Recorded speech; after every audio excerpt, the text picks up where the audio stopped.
This is the Farm Monitor. For over 50 years, your source for agribusiness news and features from around the Southeast and across the country, focusing on one of the nation's top industries, agriculture. The Farm Monitor is produced by one of the largest general farm organizations, the Georgia Farm Bureau.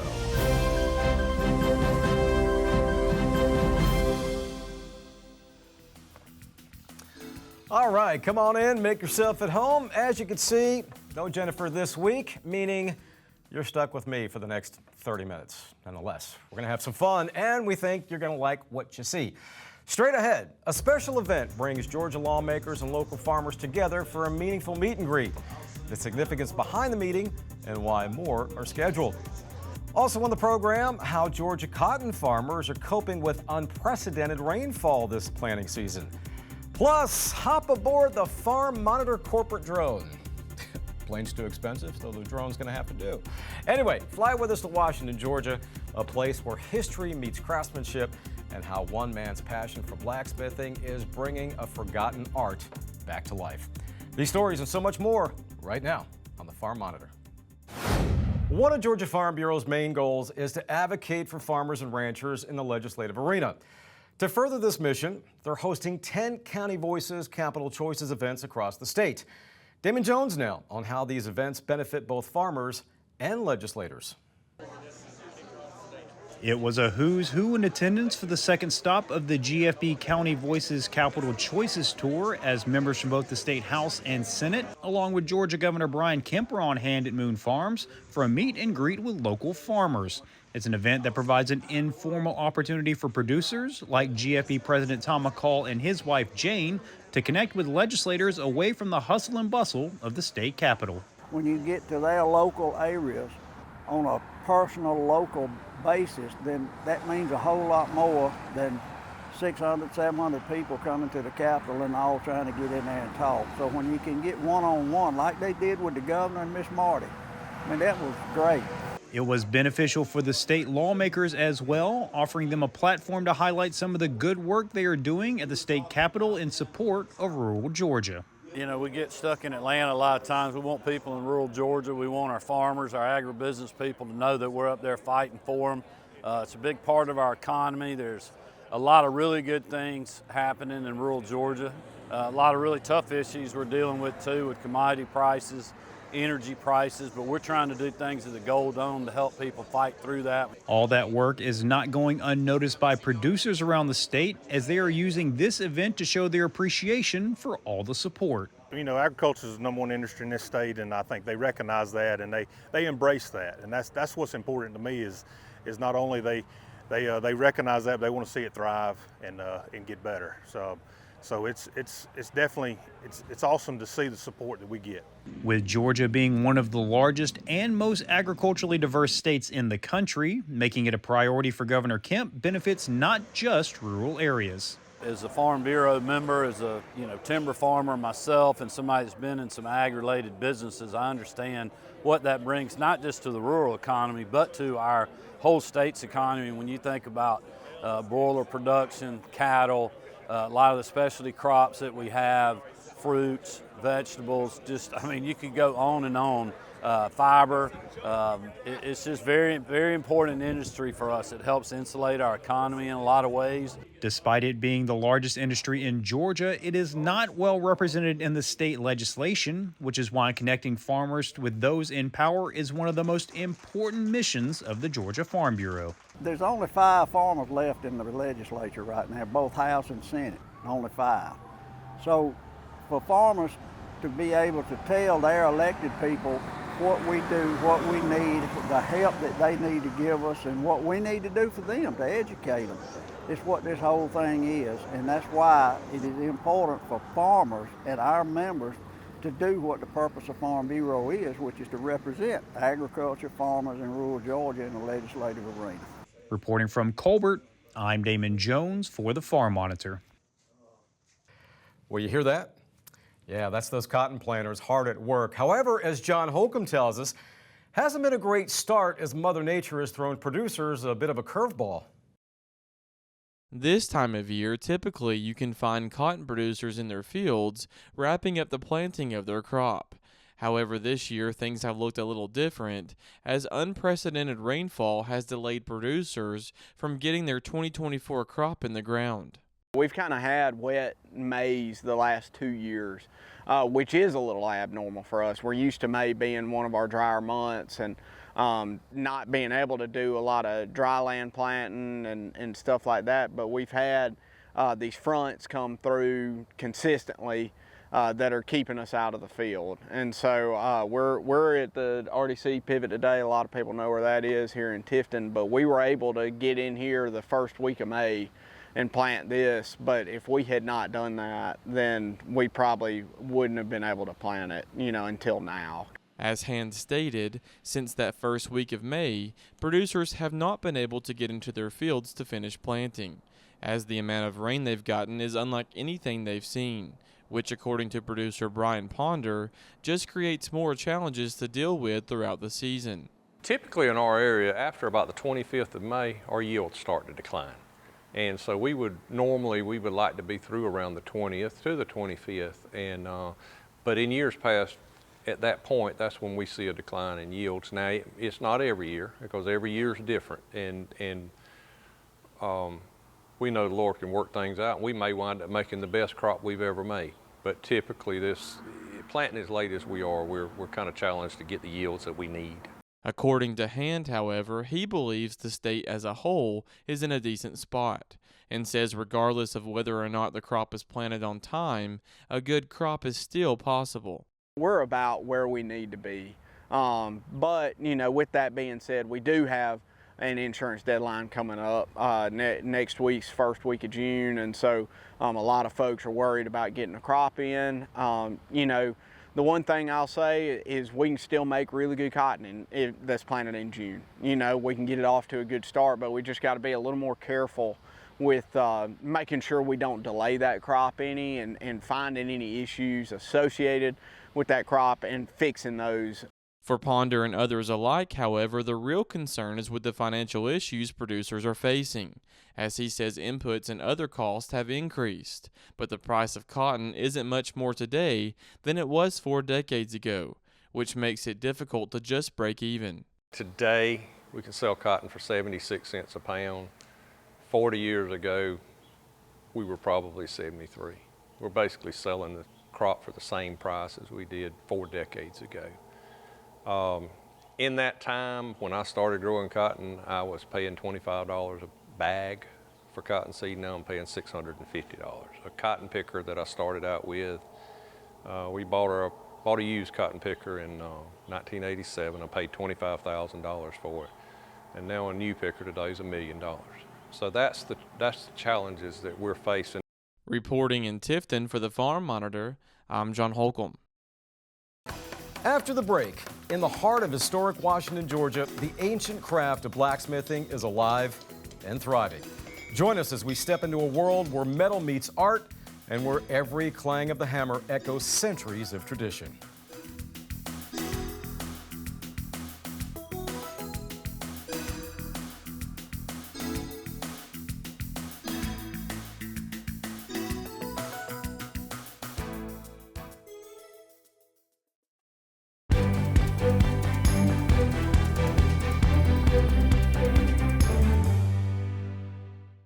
Hi, my name's Lee Merriweather. I'm a sawyer. I actually started as a lawyer. In 2014, I cut my first log with a chainsaw mill and fell in love with turning fallen trees into stories.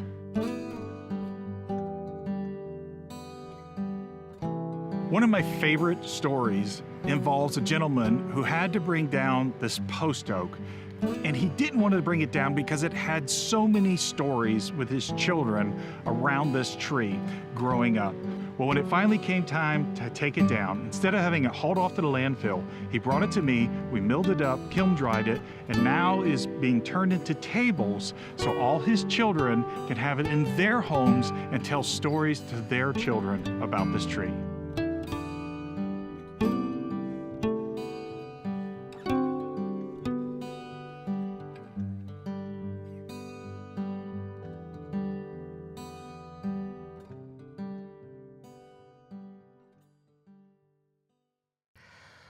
Right now, we want to take you on a journey back in time to an art form that dates back to 1500 BC. Meet Patrick Blunt, Georgia's only certified artist blacksmith who found his passion for blacksmithing on farms and in barns as a farrier.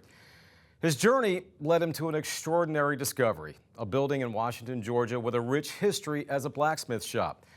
Now, Patrick is not only creating stunning metalworks, but also sharing his craft with others through classes that have become a therapeutic escape for many.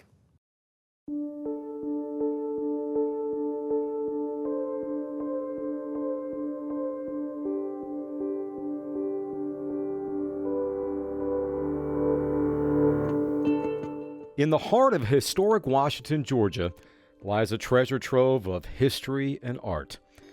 One block off the square, the unmistakable sounds of pings and clangs beckon us into a massive brick building where the ancient craft of blacksmithing is alive and well. For me, it's the fact that this is the hardest thing that I have ever wanted to take on. This is the hardest thing I've ever tried to do, moving that metal and making it beautiful and not just a stick from the steel yard. Something about that, being able to change that material into something that somebody's gonna be like, wow, that's gorgeous. And almost the permanence of that work. You know, blacksmiths were absolutely central in really everything that happened. I mean, they shoed all the horses and mules. They made all the equipment. They produced knives. They produced hardware for the barns and the houses. As more and more of those things became commercially available, you started to see blacksmiths become smaller and smaller.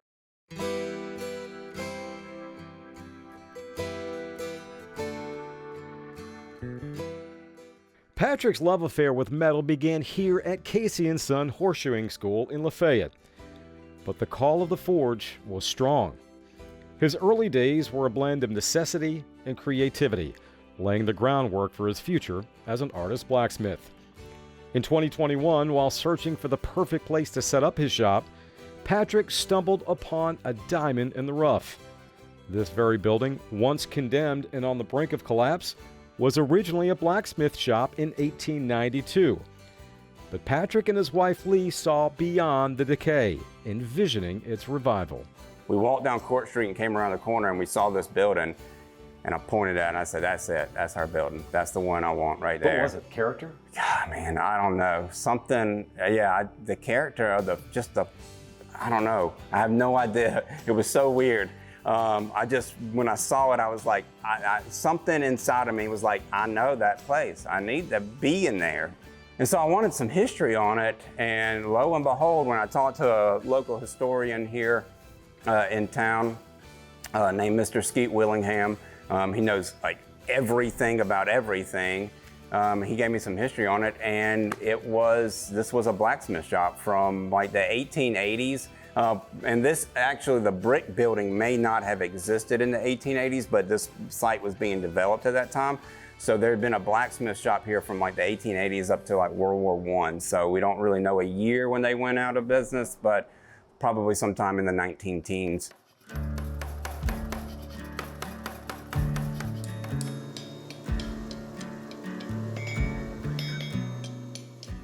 Patrick's passion for blacksmithing is infectious. His journey from farrier to artist blacksmith is a testament to the enduring allure of this ancient art. By sharing his knowledge, he not only keeps the tradition alive, but also provides a therapeutic outlet for many. He offers classes for beginners to intermediate blacksmiths, guiding them through projects like knives, bottle openers, and garden tools. Each piece crafted here tells a story, a testament to the techniques passed down through centuries. We live in such a, digital world that few people actually ever make anything with their hands. And I feel like that is something that is so ingrained in the human part of just being a human, is to make something, to do something tangible, that so many people are trying to find just something to do, to make, you know? So yeah, I get a lot of first timers that come in here, start swinging a hammer, find out they love it, come back again, come back again, come back again. I get a ton of repeat students because they're like, you know, I can't set this up at my house in my garage, obviously my neighbors would kill me. But I can go down there and swing a hammer a couple of times a month or whatever, you know.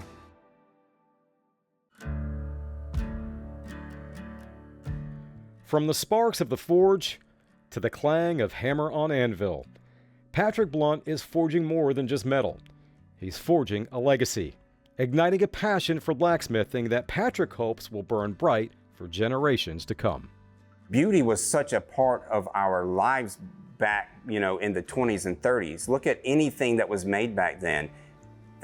It was all made to be beautiful. People felt like, hey, if I'm taking the time to do it, I might as well do it to where it's something I'm gonna wanna look at for the rest of my life, right? You know, people don't do that anymore. And I'd love to see more people creating beauty and putting it in the world. It would just be awesome, you know? I would love it because maybe we could get people's minds off of just buying something offline and actually going to an artist, going to a crafter, going to a local person to get whatever they need made. And that's the way it used to be, and we need to get back to that. You know, we need to get back to hiring local people to do what we want to do and not just getting on Amazon and clicking a button.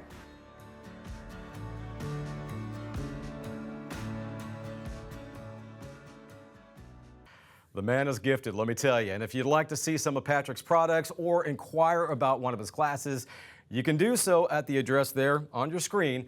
That's greenhowmade.com. Up next, it's the race against water scarcity, the collaboration between UGA and other universities that's revolutionizing the turfgrass industry.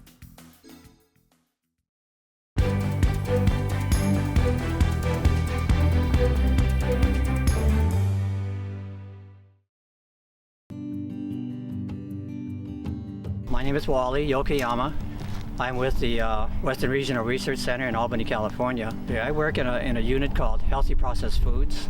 We realized that environmental problems due to agriculture were becoming more and more of an issue. And so we thought that looking at wine grape research would be a good mix of environmental research and health research. And so we started a new 5-year plan on looking at the health effects of wine grape products. I don't know the exact tonnage, but on a percentage basis, I think about 40% of the harvest is waste. It's a tremendous problem because you can only spread so much of it back onto the ground and feed so much of it to livestock. And so somehow or another, you've got to get rid of it. And so our idea was to eat it. It turns out that one of the effects of these bioactive compounds in wine grapes is to change the microbiome, the gut bacteria population in the gut. What we're hoping to accomplish in our research is to help the American population to try to prevent metabolic diseases, diabetes, heart disease, fatty liver, high blood pressure, through these bioactive compounds that reduce the source of the problem, which is inflammation through the gut.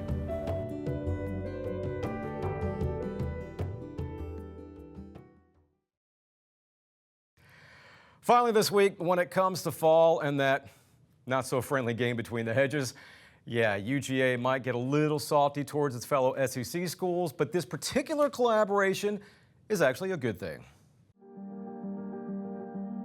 We're in an interesting time where turf grass is being removed from landscapes because of using too much water. With our growing populations and increasing drought periods, water is becoming more and more pressing issue for turf grass management. At the same time, if we take turf grasses out of the landscape, one of the best known biofilters to man gets removed from the urban landscape. Grass in the past, was thought of as, it's guzzling, it drinks so much water, but the reality is that's not true, and that these guys are creating grasses that are so much more drought tolerant. Many of the standard cultivars that have become commoditized over the years are no longer performing under today's standard. So we had to make a choice. And the choice was we were going to go away with the dinosaurs, or we were going to improvise and go to some of these newer varieties that were so much more drastically different and new and improved from the cultivars we had been producing.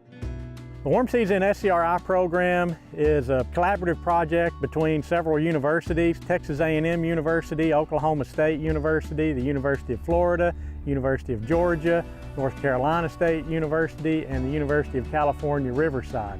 This is a collaborative effort funded by the USDA Specialty Crops Research Initiative, or SCRI. Those funds have been essential for allowing us to really dig in and do a lot of really good research aimed at improving warm season turfgrass genetics, mainly focused on drought and shade and salt tolerance of these grasses that we use on golf courses or in the urban landscape, athletic fields, and in parks. Then it allows us to have good grasses in the landscape which then filter pollutants. The universities in the SCRI project have some of the brightest minds in the industry. The fact that they don't have to keep and hide their varieties almost like it's a competition thing, but they're all working together to develop just the best grasses, and they're sharing insights and they're doing test plots. Without the collaborative effort from multiple universities, how will we best understand the limits and the limitations of a cultivar? You know, where are the lines that a particular cultivar grows best in? Where does it perform best in the types of soil? How do they perform over time? How good are they at lifting as sod? How much water do they use or not use? What types of pests impact these things? The SCRI research has been extremely impactful for all of our programs. It's allowed us to exchange experimental material of these different turfgrass species. We plant and evaluate them. After we establish them, we then turn the irrigation off and we evaluate them for a couple of years without any irrigation inputs, or at least minimal irrigation inputs, and the focus is to develop these grasses that use less water, use water more efficiently, and are more drought resistant. The impacts are actually quite tremendous because we're developing new cultivars that are more drought resistant. This project and the collaborating institutions have released 9 improved turf grasses into the industry. 2 new grasses that have been released by the University of Florida that are a direct result of this collaborative research effort: Citra Blue St. Augustine and Citra Zoe zoysia grass. Tahoma 31 Bermuda grass from Oklahoma State, Tip Tuff Bermuda grass from the University of Georgia, Tamstar St. Augustine grass and Cobalt St. Augustine grass from Texas A&M. There's Lobo and Sola. They're both Lobo zoysia grass, Sola St. Augustine from North Carolina State. And Brazos zoysia grass from the University of Florida. All these new cultivars on the market provide new options for growers, new options for end users. This research initiative is a great thing to get behind and support. I'm really excited about everybody who's involved on it, because they're pretty much the top in the nations getting together that are ultimately the best minds make the best choice at the end of the day. We're in the early stages of adoption of some of these new grasses, but I think some of these are really game changers. We know that they use significantly less water. We know that they use less nutrients. We know that they have fewer pest problems. And so the true measure of that will come in time as these grasses are put out into the urban landscape and on golf courses and athletic fields across the southeast United States.